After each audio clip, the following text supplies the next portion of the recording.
Welcome back mga kabayan. Nagbabalik po muli ang inyong lingkod upang magbigay sa inyo ng mga bago at nagbabagang mga balita.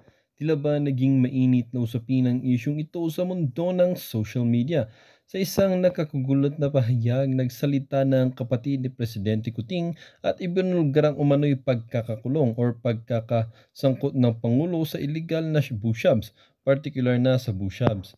Ayon sa kanya, matagal na umano itong problema ng Pangulo na isang dahilan ng kanyang kawalan ng kakayahan na makapagagawa ng tamang mga desisyon para sa bayan.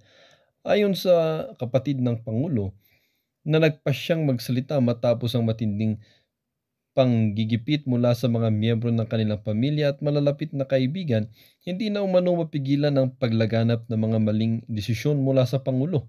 Sinabi rin niya ng adiksyon sa bushabs ang pangunahing dahilan ng madalas na pagbabago ng isip ng Pangulo at ang pagkakaroon ng mga pagbabago-bagong pulisiya na hindi tugma sa interes ng bayan. Ang pagbubunyag na ito ay nagdulot ng matinding kontrobersya at pagkabigla sa buong bansa. Maraming mga mamamayan at lider politikal ang nanawagan ng agarang investigasyon upang malaman ang katotohanan sa likod ng mga akusasyon.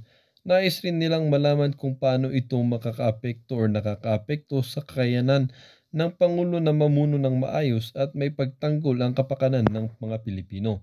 Sa kabila ng mga aligasyon na natiling tahimik ang palasyo at hindi pa naglalabas ng opisyal na pahayag hinggil sa isyong ito, marami ang nagtatanong kung paano tutugon ang administrasyon sa mga paratang na ito at kung ano ang magiging implikasyon nito sa pamumuno ng Pangulo.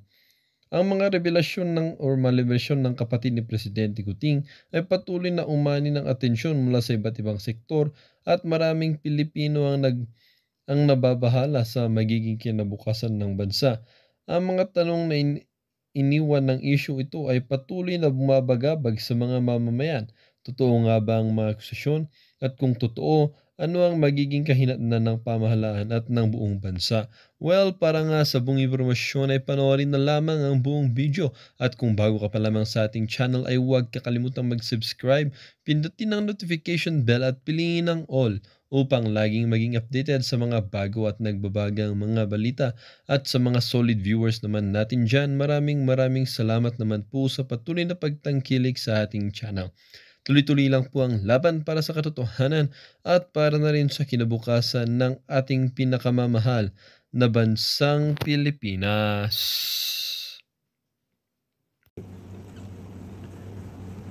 Ako'y naniniwala na iba ang report, ang nire-report sa'yo, maaari, dahil sa sobrang busy mo at masyadong malaki ang Pilipinas, ay hindi mo na nakikita yung mga actual footage ng mga pangyayari. Bagkos, umaasa ka na lang sa nire-report sa'yo. Di ba? Umaasa ka na lang sa nire-report sa'yo. So ngayon, kung ano yung report sa'yo, nagkakamali. Baka pwede, Mr. President, tignan mong mabuti yung mga taong nagre-report sa'yo at tignan mong mabuti yung report.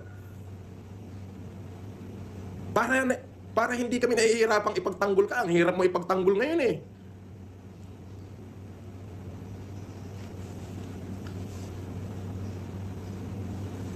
So I decided not to run this election. No? Hindi na ako tatakbo.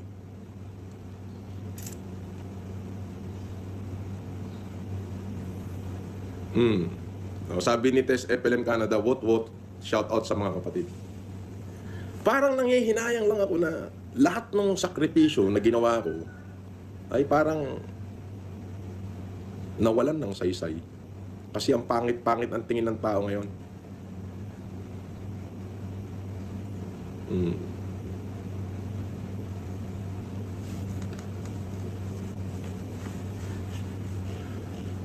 So you know yung reason bakit sa inyo, mga kapatid ko, mga FLM supporter, hindi na lang ako tatakbo for you to decide na lang kung sino iboboto nyo. Sana piliin nyo ho yung alam nyong matinong leader. Mr. President, the people is waiting for you. Yun lang ho, parang yun sa akin, parang nahihirapan lang akong magtanggol ngayon.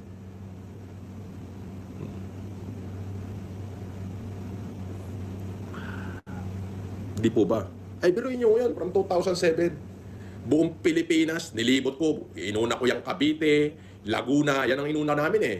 Calabarzon muna eh, nag-humanitarian. Pagtungtong ng 2009, umakyat ako ng Cordillera. Puta, nagkakaso-kaso ko ron. Kinasuhan ako ng mga optometrist doon. Ng Integrated Association of Philippine Optometry, IPAO. Bakit? Dahil sa pagbibigay ko ng libreng salamin sa mga tao. Oo. And then, nung ano na, sa Maynila na kami naman, nagkaroon ng typhoon, malakas na monsoon sa Pasay. O eh, bumaha yung Pasay. Abay, tinawagan ako ng tiyahin ko, ni Fortuna. Sabi niya, mamigay tayo ng bigas dyan. Ayan, nalagay ho sa lahat ng dyaryo yan. Nalagay lahat sa lahat ng dyaryo yan nung September 2013. Ito guys, comment reaction tayo dito sa statement ni BBM ay pinagtawanan lang ni Idol FLM.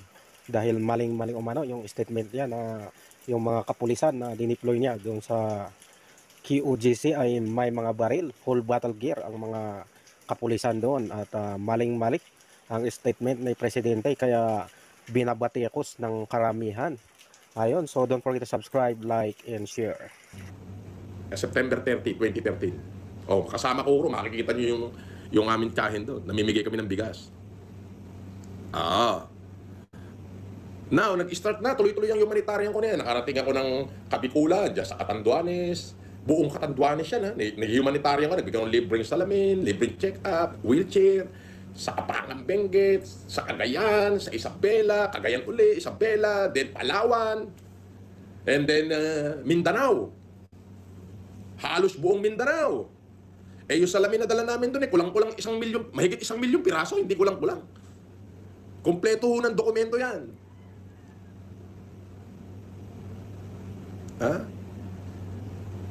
Why?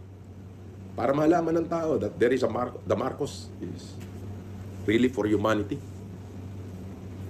Pumutok ang COVID noong 2020. Sinakripisyo ko lahat ng kayamanan ko. Anong bitbit kong pangalan? Marcos. Sa totoo lang nung March 14, ito totoo to. March 14, 2020, nung 15 yung lockdown. March 14, 2020, pababa ng 2019. Walang ibang pinag-uusapan nun kundi si Yorme, si Isko. Oo! Diyos ko, alam natin lahat na ang pangalan ni Yorme nun talagang mampung. Yun na yun. Walang ibang usapin kundi Yorme. Di ba? Walang ibang usapin nun kundi Yorme. Pagtungtong ng March 15, 2020, lockdown! Nabura si Yorme. Francis Leo Marcos na usapan ng tao. Marcos. Imaginein mo yun? Marcos! Yes. Kayo po, Mr. President. Apelido nyo yan. Namesake kayo ni Presidente Marcos. Kaya yun na yung pinag-uusapan nun. Marcos na. Nabura na yung Yorme. Di ba? Why? Because there is Francis Leo Marcos who sacrificed everything, including his very own family.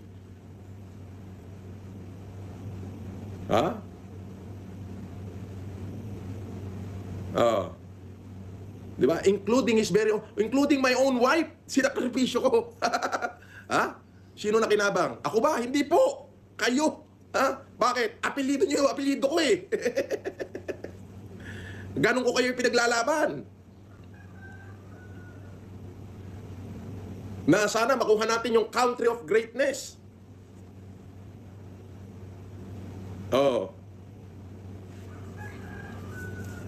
Ngayon parang nahihirapan ako ipaglabang kayo.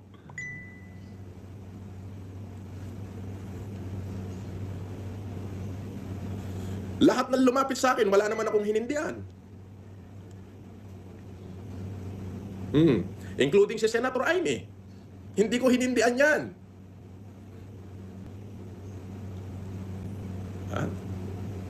Tapos nung nakulong ako dahil sa pagtulong ko, parang napakasama ko.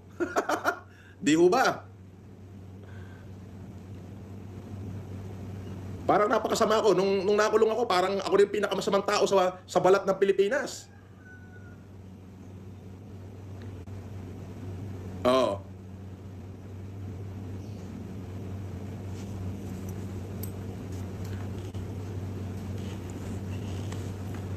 Hindi po ako nanunumbat. nagkukwento lang ako na kung bakit ngayon parang nahihirapan akong ipagtanggol ka. Siguro ho, pakitignan nyo yung mga report sa inyo. Dapat merong second opinion na tama ba itong nireport sa'yo kasi nagmumukha po kayong nakakahiya sa mata ng publiko dahil iba ho yung kaganapan sa binibigkas nyo, Mr. President.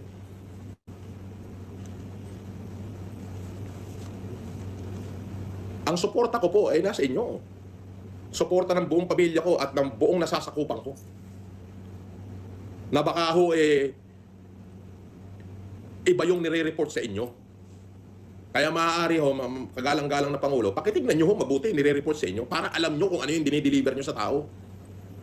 Gusto ko mang makipagbakbakan ngayon doon sa mga bumabati ko sa inyo, hindi ko ho magawa eh.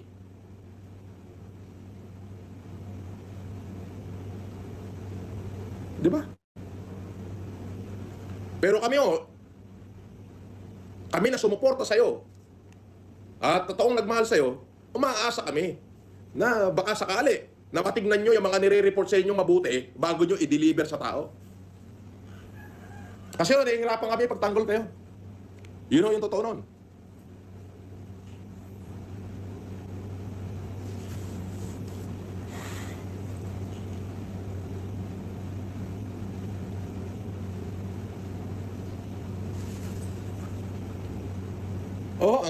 Ang hirap eh. Gusto ko mang mura-murahin mula ulo hanggang paa lahat ng bumabati ko sa ating Pangulo parang hindi ko na magawa eh.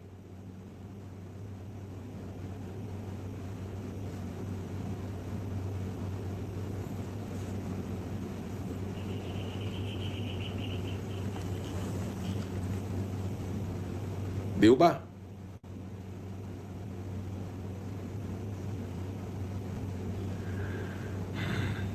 Jobilin Coraming,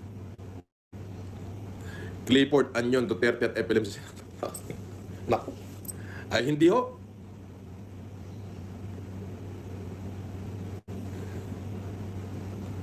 Ang hirap eh. So, ang mga supporter ko nagtatanong na, boss, lahat ng FLM family.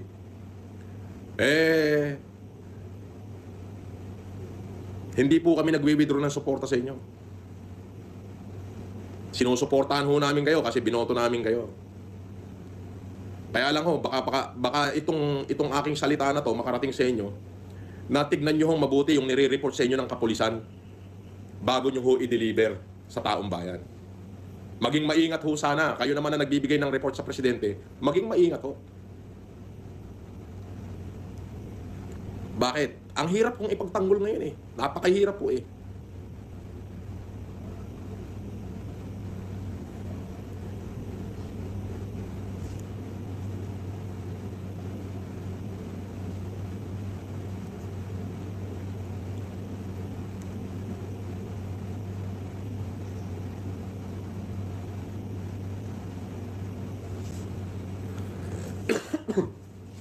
Sabi ni Karel Alazaz, there were no updates that you were released from prison. I have been googling it. 100% malamang sa malamang totoo ho yan. Ito ho mga kababayan ang isiniwalat ni Binibining Maharlika base sa binigay na impormasyon ng kanyang mga puting ahas. Ito.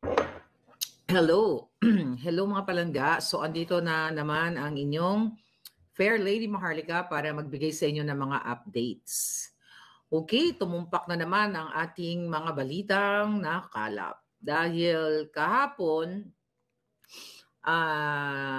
kagabi dyan sa Pilipinas, unang nag-post actually si ating Kasimanwa, okay? Kasimanwa na si Jason Sa, na kung saan meron siyang pa-blind item sa inyo. Teka lang ho mga kababayan, pakita ko ho sa inyo yung post nitong si Sir Jason sa kahapon. Hindi na ho natin makita pero ang sabi ho niya dun sa post niya na yon, there is a medical emergency at San Miguel, Manila.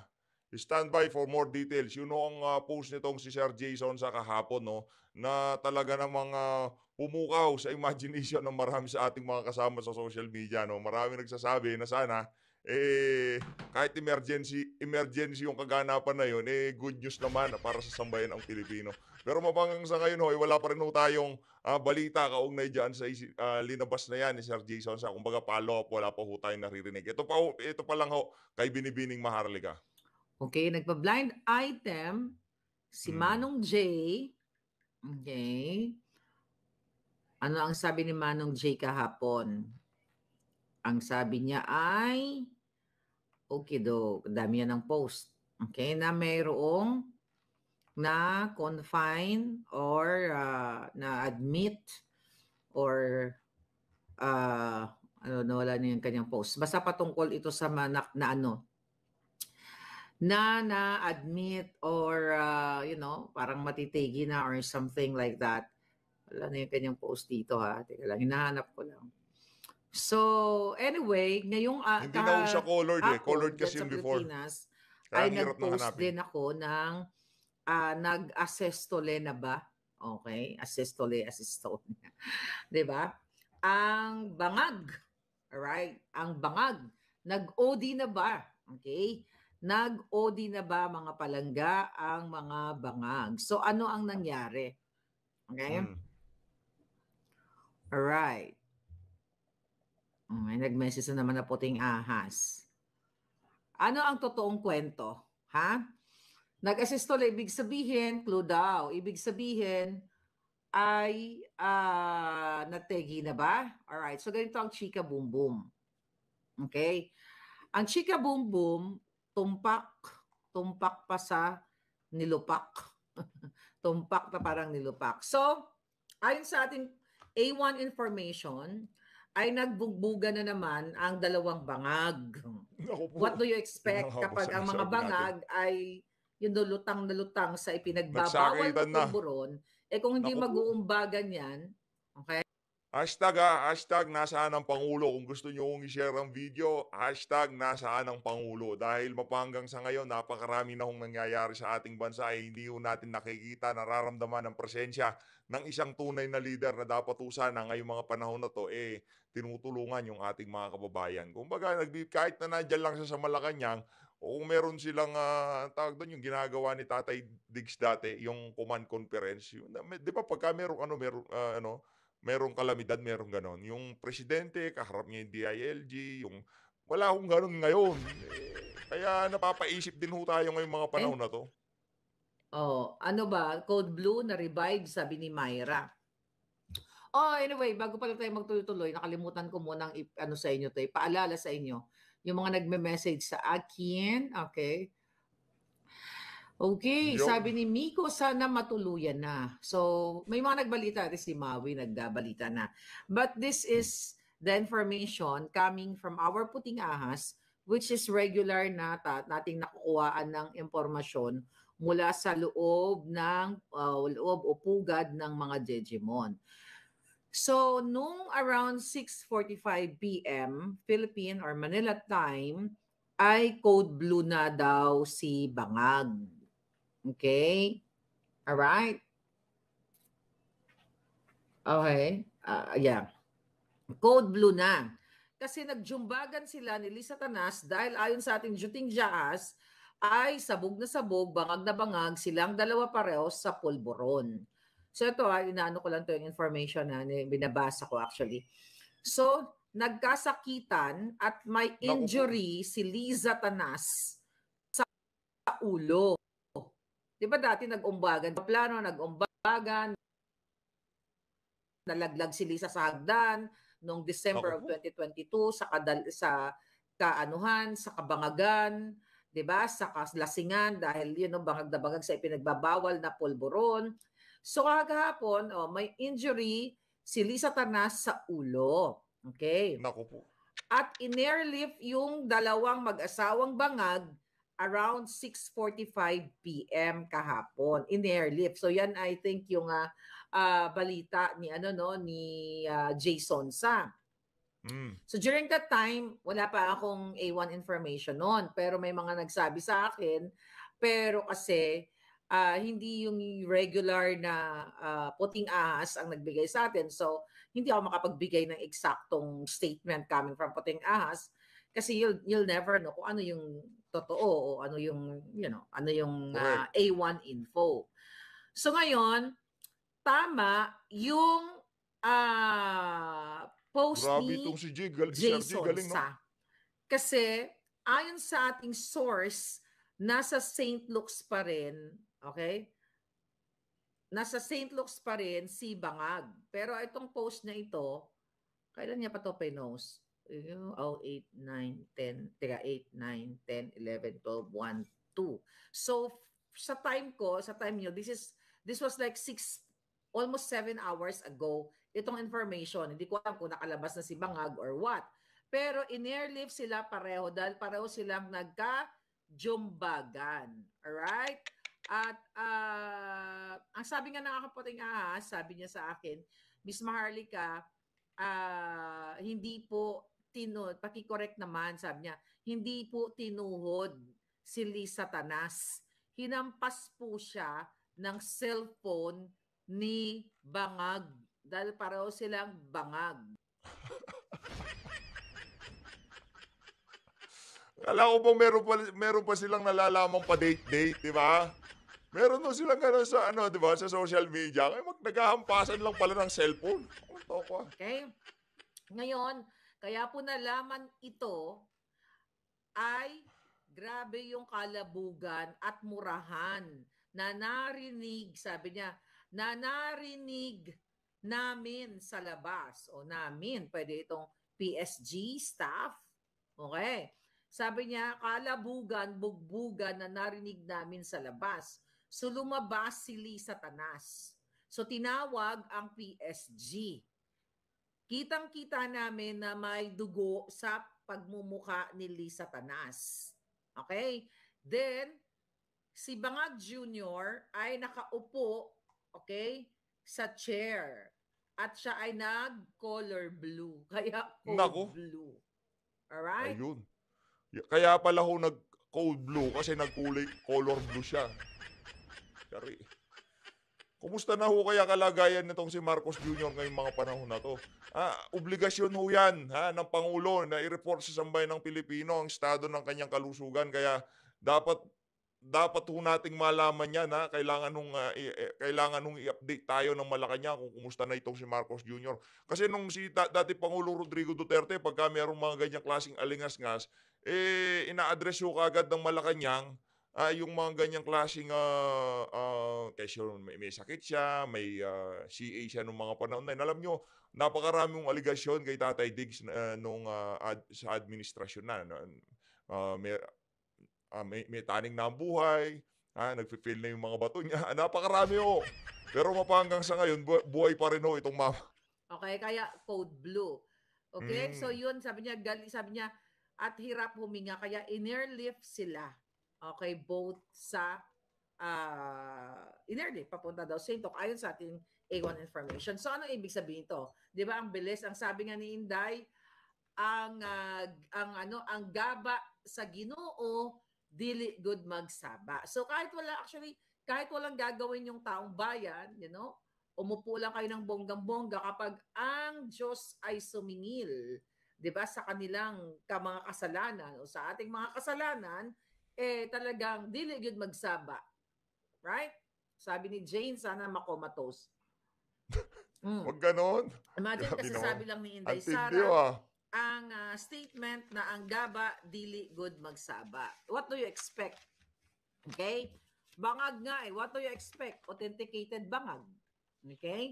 What do you expect? Okay? Penorensic ng US, okay? Ng US expert. Ayan ang result. Paulit-ulit natin sinabi pero kasi pinapaalala ko lang sa inyo. What do you expect? Okay? Ito ay forensic authenticated si Bangag Jr., mga kababayan. So ngayon, kaya itong pagpatuloy nila na panggigipit sa inyo, sa lahat. Sana patay na, sabi ni Ed. Okay? RIP. Bangag resign, tayo mo, Hindi naman sa yung flag sa Luneta naka-half mast na daw. Hindi ko alam, hindi ako updated. Okay? Hindi ako updated. sana totoo na Nabalitaan ko rin ho yan doon sa post ni pambansang dalaga yan. itong si Ma'am Pam. Sabi ni Tyron, really? O, tingnan natin, baka tingin nga yung Luneta, i-google natin, i-Twitter natin. Divine intervention po yan, sabi ni Dark Angel. Okay? Tingnan natin sa X, kung totoo yan, ha? X is Twitter, right? Okay, X. Okay, tignan natin kung kasi may nag-comment. Luneta, okay. Kung totoo yan. Na kay Ma'am Pamela. Okay. Okay. Okay. Wala akong makita. We'll see. Anyway, Marcos resign. Fiesta kapag... Anyway, ganito kasi ang karma. Kaya nga, yung lahat ng pangyayari ngayon,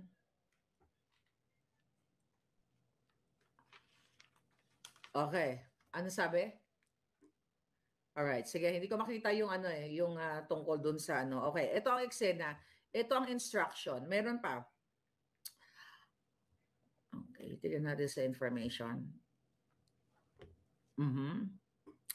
So, yun na nga, in-relief si Bangag Jr. May instruction. Okay, ano yung instruction?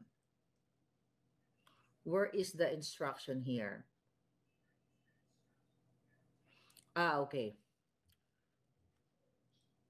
Ayun. So ngayon, nakita nga daw na may dugo si Lisa Tanas. Hindi na naman makakalabas yan. Magtatago na naman siya. Alright? Magtatago na naman yan Palangga. Ang bangag na yan. Okay. Kasi gusto nga nilang pagtakpan lahat. Nag-aaway-away na yung mga yan. Baka si Bangag Jr. ay, hindi na nga makakapag-isip yan kasi kung pareho silang bangag, talagang bangag na bangag, mga Palangga.